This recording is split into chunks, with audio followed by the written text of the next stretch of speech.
the second I got into ECG, I got to work. Like, I figured out, okay, what do I need to say to these brands? How do I contact brands? Where do I find more brands? That's when I started to see success. I had all the resources. I had all the videos. I could ask you questions. I could ask Jack questions. Now I'm in the seat where people ask me questions. And then after making the switch to wholesale and brand directs, I just calculated it the other day, and I'm just about to cross the threshold of $200,000 in profit. World. This is Dan, aka 1000 ASINs.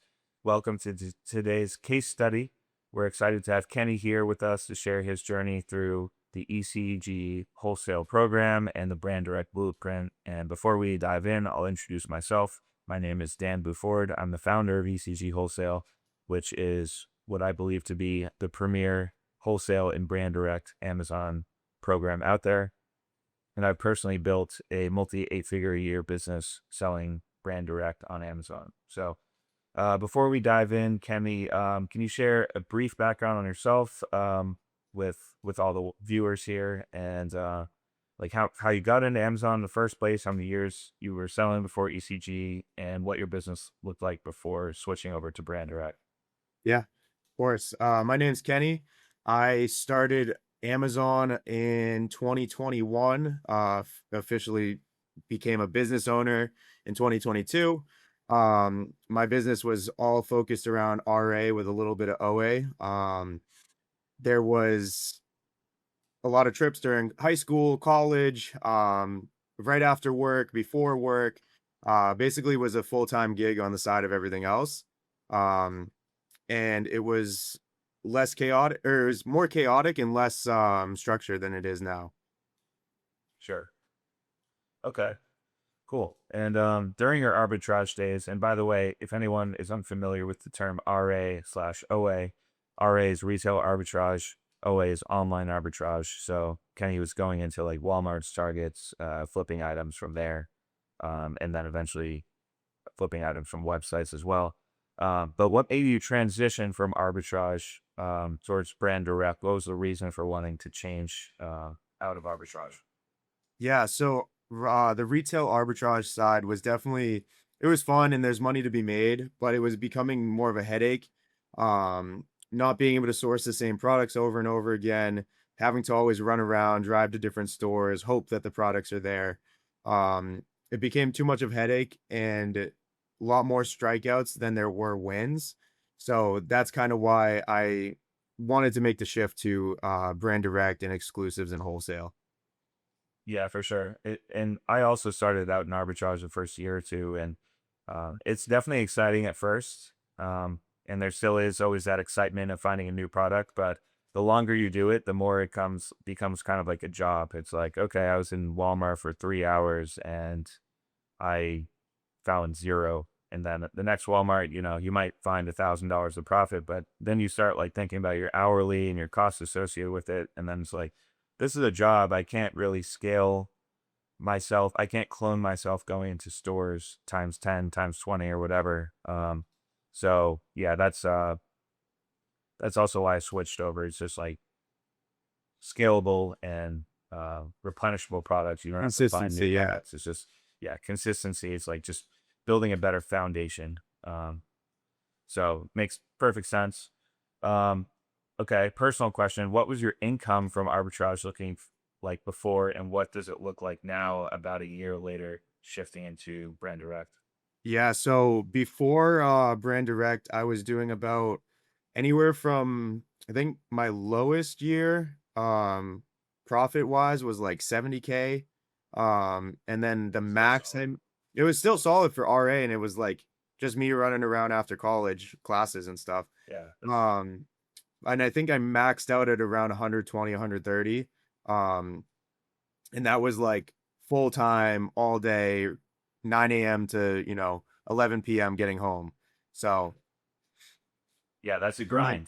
Like Yeah, hourly. it's Now we're talking $25 an hour. It's like, the six figures sounds nice, but like that many hours is tough. So yeah, and repeating that day after day, mentally it's very straining, and it just wasn't really the right situation to keep going yeah. in. And then after making the switch to wholesale and brand directs, I just calculated it the other day, and I'm just about to cross the threshold of $200,000 in profit, and it's been probably 8 or 9 months of working with the companies that are attributing to that, so that's not even a full year's worth, and that's including stockouts and PPC and shipping fees and literally everything associated with it, so definitely happy with the change in income and the lower, like, stress and day-to-day involvement in the business, actually. Yeah, yeah. So it sounds like you're making double the money with less work, not having to drive anywhere, like grind in stores and look for your next deal. And it sounds like there's a lot more to optimize too. I wouldn't be surprised if that 200 from the brands you're working with these first 9 months turns into 400 next year because you'll have 3 extra months. Your pay-per-click campaigns will probably be optimized. You'll have the capital to not stock out of items. So you have a few additional value adds. Your shipping might get cheaper as you do bigger volumes. So that's pretty sweet. And the cool thing is, as long as your brands are happy working with you and you have a good relationship, that's like your baseline for next year. So like 2026, your baseline might be 300K. Then any additional brands you add, then you're talking 4, 5, 6, 7, 800,000 and beyond, which is pretty cool because arbitrage is like you don't get a foundation like that. It's just a direct relation to how much like you're willing to hustle. So And that's a great term, that's is the hustle is that's all RA and OA is. It feels like is a hustle, whereas this is a legit business you're building that these brands, that you work with have been on Amazon for years and have somewhat consistent sales. And you can forecast the next 2, 3 years from now, they're not going anywhere. Unless there's a huge culture shock to the markets. But it's nice to know, like, yeah, going forward the next year, I'm gonna sell 1,000 units a month of this one product and it's not going to go anywhere. Yeah, yeah, exactly. Anyway, if anything's going to grow, usually brands, I mean, the Amazon platform is still growing very healthily, which is awesome. So, we're all the beneficiaries of that. Just the same products I find do like 5, 10, even 20, 30% better year over year, which is awesome. It's great. Um, but it's not all butterflies and rainbows in the wholesale world. So let's be realistic here. When you first started, with wholesale and in the ECG program, what were the biggest challenges you faced, and what do you think are the biggest challenges in general for a beginner trying to break into this? The biggest like culture shock and challenge was getting the amount of outreach out to suppliers and brands and figuring out what they wanted, what they're looking for, what their dispositions are to working with people. Um, And then just working out, it's like as you go, you'll start to see what's going on. But working out all the little kinks, like, okay, I didn't know this was a hazmat product. Now it's hazmat. What do I do? Um, I didn't think about prep when I was talking to this brand. Now how am I going to handle that on the profit margin on the back end? Um, there's a lot of little things that you pick up and learn along the way. One of the biggest ones was just that, like I mentioned earlier, the volume of emails and calls and um, you're not going to get away with, doing 20 emails a month and being successful. It does take a lot of time and effort. Just like anything you want in life, you have to really dig your heels in and go for it. And For sure. that was the biggest thing is like, not every brand is going to want to work with you. There's going to be a lot of no's. But Yeah. definitely what helped me, like, work through that was just the mentality of, I don't wanna get a 9 to 5. I've seen the history that I've been able to do through RA and OA, and I knew that that was the type of, business model or business was to be on Amazon, and that's where I wanted to stay. But I needed to change the business model to make sure that I could keep growing and continue doing it for more years to come. Yeah, for sure. Yeah, I would agree. Bigger barrier to entry at first. It's B2B, so business to business relationships instead of just you're an anonymous person reselling anonymous products. So that first barrier to entry, learning how to talk to other businesses, how to present your services like that. That takes some work in doing in the beginning. And like you said, if you just shoot off a few emails a week to brands and expect to have great brands to work with, unfortunately, you're sorely mistaken. The way things are right now, you really have to dedicate yourself to it or just not start at all. Amazon's no longer like dabble halfway, whether it's private labor or wholesale or even arbitrage these days to do it at scale. Like you have to really go for it. So for anyone listening who's like, kind of want to do this, kind of sounds cool, I would say don't get into this unless you're fired up to do it because those are the people that are going to be successful here. And I would say, I mean, in any industry and in your life, I mean, you're like 3, 6, 9 months away of like massive action towards getting what you want. But like, I think you have to take massive action, like go all in, to get the result you want. And I think wholesale is no different. So, um, let's see here.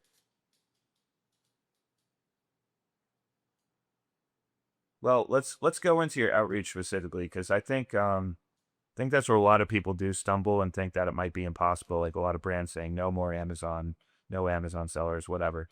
Um, so you picked up some pretty legit brands within probably 3 or 4 months of starting, if I'm not mistaken. So Yep. how many emails did that take? How many phone calls did that take? How many rejections did that take? And like what finally clicked? Was it more like being at the right place at the right time, or just like having the right person on the phone that like related to you? Like what ultimately ended up landing you those few brands? Yeah. So there was I have a spreadsheet with like over 3 or 4 thousand different contact brand name, the phone numbers, the emails. Uh, with the help of a VA, it definitely wouldn't have been something I'd achieve myself in a short period of time. Um, but we were doing, 30 to 70 emails a day, and that adds up pretty quick. Either email, contact form, dealer application, however you can get in front of the brand and try to get in front of somebody who's somewhat of a decision maker. You don't always have to. You could get in front of the marketing person, and then they push you to the decision maker, or even customer service. I had one where customer service was the only email I could find. Emailed them, they put me in touch with the brand rep, and I got that one. So that was cool. Um, but yeah, the volume was insane. It was emails all day. Anytime I'd go on to Amazon, I'd come across, 20 different brands I've never seen before, and just sit on the couch and copy and paste my email templates, write up new emails to them if it made more sense. It was a lot of just sitting at a computer or on the phone and writing emails or filling out forms. Um, for his phone calls, I'm not the biggest fan of it. I don't like the rejection over the phone. I'd rather be rejected in an email and just if they're interested, they'll respond type of thing. Um, I did a handful of phone calls where I cold call and I didn't land any of those, but I love getting on the phone after a brand is showing that they're interested. So once they warm up a little bit, and they show, okay, can you give us a little bit more information about your company and what you do? That's like I feel like I have a 70% chance of getting it after that. Um, it just is a much easier thing to talk about on the phone once they're already interested instead of having to pry them to like listen to you. Sure. Yeah, that makes sense. Yeah, so it sounds like you want the volume approach, which is an approach that a lot of people have success with, like, contact 3,000 brands and land a few. You're gonna get one. Yeah. Yeah. So I have one buyer who does it that way. He is a VA, compile massive lists of brands, like sprays a bunch of emails and gets like a few lukewarm responses, and some of those turn into actually good accounts. And then there's like the more hyper personalized approach where it takes longer per brand to reach out to, but probably a higher percentage chance. So there are methods for every personality type out there, every skill set out there. I'm an introvert personally, so I don't love the phone either. I push myself to do it, but I'm like, dude, I don't like rejection on the phone. But um, one of my buyers is great on the phone, and like he has no problem calling up any company, no matter how much of a long shot it is. So there are multiple ways to skin the cat, which is awesome. So good to hear that. Yeah, volume worked for you, and that you don't necessarily have to be a smooth talker on the phone to land some of these. Uh, Yeah, and okay. there's definitely a not I wouldn't say luck, but more of a right time, right place type of thing with it as well. I had a brand that I reached out to last year. They said respectfully, they were like, no, it just doesn't fit with our business model right now, but we'd be interested to hear a little bit more about it. They ended up deciding not to do it at the time. And then this January, I actually met them in person and they were like, "We should have said yes a year ago. The agencies we work with, we do not like. They are charging us crazy money and they're not doing anything. They're not fulfilling their promises." They didn't even show them how to do optimized shipments. They didn't teach them anything about Amazon. They wouldn't answer any questions. Um, like one of the questions was, why am I not on the brand registry? And this was one of the co-owners. And the agency's response was, we don't know. They didn't try to help. They didn't try to say, "Oh, this is how you can get on the brand registry. Let us take a look." Um, so That's there, insane. yeah, there was a right place, but at the wrong time. And then when I finally met them again, they were like, "Dude, we are like, let's get started next week." So that definitely plays a huge factor into a lot of it. Yeah, for sure. You definitely make your own luck. And yeah, there are brands, a lot of brands with agencies that charge an arm and a leg, and there are a lot of crappy agencies out there. There are good agencies, but there are also a lot of bad ones too. So I've that's had an opportunity to capitalize. I've had four brand. Okay. I've had 4 brands leave agencies to just work with me instead because there's no upfront costs, there's no retainer fees, I don't charge for content, um, and I will answer all of their questions, and they've said to me, how are we paying money and not getting any information out of this where you are just you spewed more information Yeah, in the you're last 30 paying them minutes." money for their Yeah, products they're and like, helping them. So, you've taught us more about Amazon in the last 30 minutes than the whole year with an agency. So yeah, that's another huge thing. yeah, for sure. Yeah, that's another angle for sure. Something you could even ask a brand on the phone, like, "Are you working with an agency?" And then that kind of takes the focus off of you for a second, and just you learn a little bit about them, and then you can say, "Oh, are they doing this for you? Are they fulfilling that promise?" And if they sound upset with their agency, then that's a Just wing jump it in. too. So Yeah. yeah, that's a little gem for anyone listening there. Um, okay, we only have like a minute or two left, so I'm just gonna ask a final question or two. Um, so part one, what is your lifestyle like now? Now that you have a good solid foundation, and where do you want to go from here? If anywhere. And then let's talk about ECG for a second. So you came through that program. How was it helpful in getting you to where you are now? And what would you say to someone considering the program for themselves? Who would be the right person, and what type of resources are available? Yeah, I'll start with the ECG part for sure because that leads into the lifestyle change. The moment I joined ECG, obviously there's a capital investment tied to it. And that was like, I was in a weird spot between college. Like I finished college and I knew I didn't want a 9 to 5. So I was like, I need to make this Amazon thing work. I always knew I had the potential to do good things with brand direct. I just didn't really have the push behind me or like the know-how to certain different questions. There was so much motivation behind me to just like, okay, I need to make this work. And then the capital investment on top of it gave me even greater reason to push harder. So that was like the timeline in my life. And the second I got into ECG, I got to work. Like I figured out, okay, what do I need to say to these brands? How do I contact brands? Where do I find more brands? And I just pushed for I'd say 2 months straight of just push, push, push, push, push. And that's when I started to see success was around the 3 month mark, like you said, the 3 6 month type of thing. Um, that was definitely the push I needed. And I had all the resources. I had all the videos. I could ask you questions. I could ask Jack questions. Now I'm in the seat where people ask me questions. So it's like the community is great. There's always somebody who's going to answer whatever type of question you have.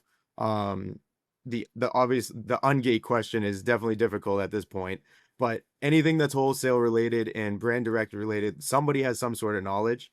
So I love that part of it. And that is definitely that's changed the way my lifestyle was. I'd get to see my girlfriend for a few hours a day. I would, do school. I'd run around all night, trying to chase products. And now it's way less or way more relaxed and less stressful, on those type of things. Now there's different stresses, but they're not outweighed. They're much better now. So the the freedom to basically I could go travel to the other side of the country or for, 2 weeks and my business will be fine. Kind of like how you moved to Miami. There's so much more freedom with how you can progress in your business and feel better mentally and physically and everything like that. There's a huge change from the OARA type of days to now. Yeah, that's awesome to hear. And yeah, I wish the same type of transformation for every student we have. It can be truly life changing stuff if you commit yourself. And I believe the resources are all there, and any gaps that aren't there, we try to fill them in. So people have literally every single resource and question answered. And then the rest, is on the student because we can't bring you all the way there, but we can give you all the tools you need to get there. Um, so yeah, I mean that's an awesome story. I'm sure you've got great things ahead and a great foundation going. So yeah, looking forward to seeing you continue to run it up in the Amazon world. And that's all we got for this one. So thanks everyone for watching. And if you would like to learn more about the program, working with both of us directly, check out the link below and we can talk further about it. And have a great day. Appreciate it.